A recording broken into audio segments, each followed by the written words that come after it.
Tere, tere! Olen Ergo jälle ja täna on 24. veebruar, Eesti Vabariigi 100. sünnipäev ja oli just Vabaduse väljakul paraad. Pealik pidas kõnet ka. Ja nüüd tuli mul välja üks selline idee, et kui me kõnnime linnas või looduses ringi, siis aeg-ajalt me ikkagi näeme natuke prügimaas. Ja üks selline prügi on kohvitops. Siia on ilusti Eesti 100 logo peale tehtud. Ja minu idee on nüüd selles, et see on suhteliselt elementaarne, et kui me kohvisit või teed ära joome, siis me viskame ta prügikasti.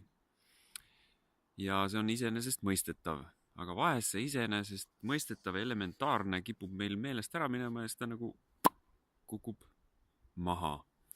Ja nüüd mina mõtlesin, et kuna siin on natuke vaba ruumi, siis me saaksime siia peale kirjutada, et viska mind peale kasutamist prügikasti. Eesti tänab. Või siis siia alla kirjutada Eesti loodus tänab. Et selles mõttes väga selge üleskutse sellel topsil, et kui sa mind ära jood, siis viska prügikasti. Elementaarne asi saab nüüd ka sõnaliselt väljendatud. Ruumi siin ju on, nii et ainult peale trükkida. Samamoodi on ka siin väikesed need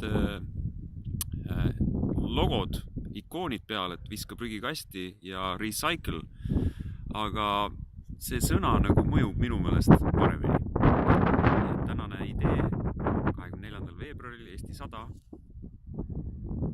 on see, et viska mind prügikasti, kui sa oled mind ära kasutanud ja Eesti loodus tänab. Aitäh sulle ja ilusat pidu!